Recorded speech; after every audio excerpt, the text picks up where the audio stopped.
Hola, buenas tardes. Nosotras somos estudiantes de la Universidad del Rosario de Relaciones Internacionales y estamos haciendo un ejercicio académico para presentarles las religiones de China y Japón para la materia de poder y civilizaciones. Las integrantes son María Victoria Gómez, María Paula Gómez, María José Gaviria, Laura Gamboa y yo, Valentina Fernández. A continuación trataremos el capítulo 4, La religión en China y Japón, del libro La historia de las religiones, del autor Edwin Oliver James. Este fue un profesor de filosofía e historia de la Universidad de Londres y se desarrolló como antropólogo en el tema de la religión comparada. Su libro expone la historia de las religiones de las culturas de India, China, Japón, Grecia y Roma. En este capítulo particularmente se desarrollan 4 religiones: el budismo, de la cual emanan las demás, el confucianismo, el shintoísmo y el taoísmo. En la lectura se encuentran que estas 4 religiones comparten 2 aspectos. El primero, que la naturaleza forma parte esencial de ellas, tanto en las deidades como en el comportamiento humano. Y la segunda, que en todas hay un gran carácter político. Como primera religión relevante debemos tener en cuenta el budismo. Esta llega a China en el año 1 a.C., a comienzos de la dinastía Han. Además se adapta a la cultura, pero mantiene sus raíces como una religión misionera y extranjera de India. Para arraigar en la China era necesario que el budismo pasara por diferentes cambios, los cuales eran dados por las diferentes sectas que existían. A partir del siglo V se multiplicaron el número de sectas que tomaban diferentes características de la religión budista. Hoy en día en China y en Japón se sigue dando el budismo y este sufre diferentes cambios gracias al nacionalismo. Bueno, como Laura ya dijo, con el fin de adentrarnos mucho más en la cultura china, voy a resaltar unos aspectos importantes. Es más conocida como la República Popular de China. Su forma de gobierno es unipartidista porque el Partido Comunista es el que gobierna. Está ubicada en Asia Oriental y es la forma de gobierno soberana allá en la región. Su capital es Pekín. Está frente a la civilización china específicamente. Es preciso resaltar que se desarrolló mayoritariamente por los recursos y oportunidades que permitía la cuenca del río fértil Amarillo, y su primer sistema político fueron las dinastías.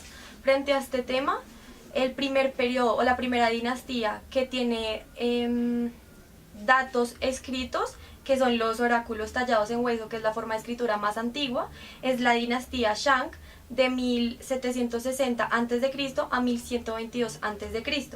Esta dinastía tenía como característica un tipo de organización política feudal. Posteriormente a esta, Tang, que fue su mismo fundador, la derrocó por alegatos de corrupción en las castas del poder, y desde 1122 hasta 221 a.C. se fundó entonces la segunda dinastía, que fue muy relevante porque marcó las pautas culturales que aún hoy en día China mantiene, que es la dinastía Chu. En la dinastía Chu marcó el cambio entre la neolítica y el periodo de la Edad de Bronce. Para que ustedes tengan claro, la neolítica fue un periodo histórico en el cual las personas dejaron actividades como la caza, la colecta, y pasaron a una actividad de vida mucho más sedentaria en la que buscaban más aspiraciones a futuro, como la economía de la producción de los alimentos. Y la Edad de Bronce es un periodo prehistórico donde se descubrió el bronce como una coalición entre diferentes metales. Los emperadores fueron fundamentales para el budismo, ya que a estos se les atribuía la creación de elementos esenciales para poder vivir en comunidad. Por ejemplo, al emperador Fuzi se le atribuyó la invención de la escritura, la domesticación de animales y el empleo del hierro. Yu Chao le enseñó, según la mitología, a los hombres a construir casas y viviendas. Shang Nung se le considera el padre de la agricultura, y a Huang Ti se le atribuye la invención del calendario y, junto con su esposa, la crianza y explotación del gusano de seda. Con respecto a las sectas en China, hay 2 corrientes importantes del budismo: el Hinayana y el Mahayana. La diferencia de estos dos está en que tienen sus practicantes. El Hinayana, sus practicantes reconocen la imperfección del mundo, pero únicamente aceptan su propio sufrimiento. Así que su propósito está en alcanzar el nirvana para superar sus aflicciones. En cambio, el Mahayana reconocía el sufrimiento humano y sus seguidores buscaban aliviar el sufrimiento de estos. Fue el Mahayana el que logró transformarse y adaptarse con facilidad a las prioridades en China, que estaban enfocadas a la familia y a la vida doméstica. La secta más importante es la del país puro, que se estableció en el siglo IV después de Cristo y fue conocida en Japón con el nombre de Yodo. Consideraba a Amida como el Buda salvador de la humanidad y tenían que repetir un mantra constante, el cual era adorado sea el Amida Buda. Esto terminó exagerándose porque se dejaba de lado la moral y este mantra se convirtió en una oración repetitiva que no interiorizaba nada. Por otra parte, los que buscaban la iluminación por la contemplación recurrieron al budismo Chan en China y budismo Zen en Japón. Este tenía 3 sectas: el Rinzai, que se estableció en el siglo XII, el Soto en el siglo XIII y el Obaku en el siglo XVII. Todas estas ahora extintas. Otra secta popular es la del misterio o de la palabra verdadera, conocida en China como Chenzhen y se volvió popular en la población pobre. Bueno, ahora en Japón el budismo llega después del 552 después de Cristo. Y a diferencia de China, no tuvo un auge tan grande como lo fue en este otro país. Esto se evidencia porque en Japón solamente se creó una secta que se llamaba el Shingon, la cual se desarrolló después y se transformó en la religión principal para Japón llamada el Shintoísmo, de la cual hablaremos luego. La siguiente religión de la cual vamos a hablar, que fue muy relevante tanto para China como para Japón, es el taoísmo. Contrario a lo que se cree, el taoísmo inició como una corriente filosófica. Sin embargo, debido a las transformaciones culturales que sufrió, se fue convirtiendo en una religión. El centro de esta religión es el Tao, concepto que mis compañeras explicarán posteriormente. Es importante tener en cuenta que el taoísmo nació en China durante la dinastía Han, al igual que el budismo. El principal personaje con el cual se relaciona el taoísmo es Lao Tse, quien fue el escritor del libro, el libro del Tao y sus virtudes. El tema central de este libro es la naturaleza del Tao y las formas en las cuales se puede alcanzar dicho Tao. Las razones por las cuales el libro es lo más relevante de esta cultura es porque las diferentes interpretaciones de los vocablos chinos dieron para una gran variedad de tradiciones o culturas que se atribuyen al Tao. Es decir, al inicio el taoísmo era un movimiento quietista y se fue convirtiendo en un movimiento religioso de hechicería y alquimia mediante dichas interpretaciones. Es decir, las personas emitían rituales, brebajes y demás cosas para alcanzar dicho estado del Tao. Con respecto a las instituciones y a las instrucciones que explicaba este libro, surgieron los chamanes y el rol importante de los curanderos. Y finalmente es importante tener en cuenta que actualmente y a lo largo de su desarrollo en la historia se consideró una religión estatal para China y para Japón, a pesar de los ataques que recibió por parte de las sectas budistas que se mencionaron previamente. China creó conceptos duales para explicar el funcionamiento del universo. El primero y más importante es el Tao, que significa literalmente el camino. El Yin representa la pasividad, la oscuridad y en general la feminidad de la naturaleza. El Yang representa lo activo, lo cálido y lo masculino en la naturaleza. Al Yang se le une el término Tien, que significa cielo y es la deidad máxima de esta religión. También la voluntad del cielo era leído e interpretado gracias a los huesos oraculares.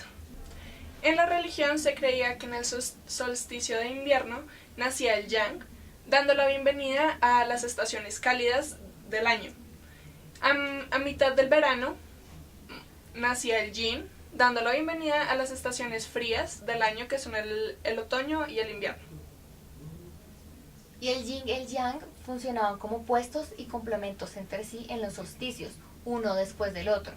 El yang empezaba en la mitad del solsticio de invierno y su apogeo estaba al inicio del solsticio de verano para empezar a disminuir y volver a aumentar en el siguiente solsticio de invierno. Lo opuesto era el yin. Así se mantenían las fuerzas del universo. El emperador, que era el hijo del cielo, hacía rituales al cielo. Para esto, durante la época Ming, se construyó el Templo del Cielo ubicado en Pekín. La organización social en China durante el año 1122 a.C., o sea, en la dinastía Chu, se basaba en una base feudal. En el primer escalafón se encontraba el hijo del cielo, más conocido como el emperador. Después de este se encontraban los reyes quienes cumplían funciones sacerdotales que eran impuestas por el emperador. En el tercer lugar estaban los estados feudales, donde eran elegidos por diversos vasallos que también los decía el emperador. Los príncipes y gobernadores y funcionarios también administraban funciones sacerdotales en la dinastía. El confucianismo fue la tercera religión, la cual el autor menciona en el texto respecto a estos dos países. Esta fue una corriente fundada por Kung Fu Tzu, o como lo conocemos nosotros por los jesuitas, Confucio. Su nombre significa maestro y es como lo conocen en todo China y Japón. Confucio nació en el territorio de Lu, lo que es actualmente Shantung, en el 551 a.C., en el seno de una familia muy humilde. Durante la dinastía Chu, Confucio se dedicó a ser maestro y también fue ministro de justicia para su estado. Pero Confucio se retiró de este cargo ya que no podía con el sistema feudal que su estado manejaba. Y fue precisamente esto lo que le inspiró a devolver su pensamiento a la Edad de Oro, lo cual indica que quería devolver su pensamiento a cuando China se regía bajo los principios éticos y no por la ambición de los ricos.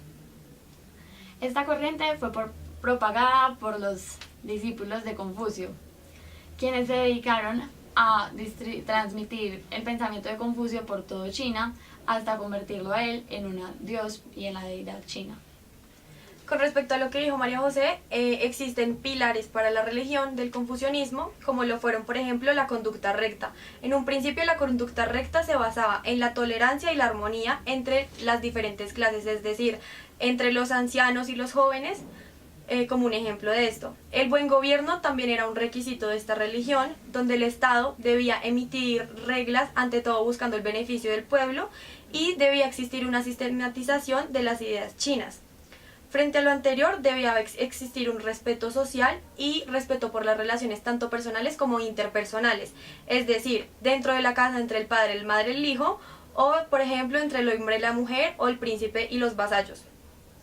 Como ya se mencionó, el gobierno chino estaba encargado de la soberanía del pasado, es decir, esta es una corriente religiosa muy conservadora que buscaba retener, como María José lo mencionó, las ideas chinas de la antigüedad. Dentro de los conceptos que menciona el autor en el libro más relevante se encuentra la piedad filial, que es una virtud cardinal de valores tradicionales, como los que se mencionaron anteriormente de las relaciones personales. Adicionalmente, esta desencadena una regla de oro para la religión, que es la reciprocidad humanista, que abarca las anteriores, y es soportada por el concepto Li. El concepto Li es un concepto de propiedad, cortesía, reverencia y conducta correcta ante mí mismo y ante los demás. Finalmente, Confucio creía fielmente en la bondad innata del hombre, es decir, el no hacer mal al otro o a mí mismo. Y finalmente, esta es una corriente que en un principio podemos categorizar como ética en vez de religiosa, porque no tenía un concepto de alcanzar el más allá o una divinidad, sino que sus conceptos eran netamente terrenales, como ya se explicó. Ahora nos vamos a Japón. Japón, o el estado del Japón, es conocido como la Tierra del Sol Naciente y su capital es Tokio. Japón es una mezcla de inmigrantes septentrionales y meridionales, específicamente los mongoles, que también tenían combinaciones de proto-malayos de Indonesia. En conclusión, todo esto quiere decir que la religión oficial de Japón, que es el shintoísmo, contiene elementos de varias culturas. Los japoneses creen que su estado es el más antiguo al ser fundado por los dioses Izanami e Izanagi. Aquí deriva el culto al emperador, porque los primeros padres, los dioses que mencioné anteriormente, crean una descendencia imperial que no debe ser rota. Esto demuestra el carácter político del shintoísmo que vamos a mencionar más adelante. En las características principales de esta religión es que surgió como una religión indígena al norte de Hokkaido, una isla de Japón. Desde el ámbito mitológico le dan sentido a la vida y explicación a los fenómenos naturales. Su principal objeto de veneración es el sol, y en esta religión se caracteriza que está representado como una figura femenina. Practicaban también el culto animista a la fertilidad y a la naturaleza, lo que les ayudaba a establecer un gobierno teocrático. Bueno, aparte de las características que María Victoria ya mencionó, el shintoísmo también surge como una necesidad para establecer un orden. Aparte de esto, es una religión politeísta y todos sus dioses están representados mediante la naturaleza. Al igual que el taoísmo en China, el shintoísmo presenta dos figuras, una femenina y una masculina.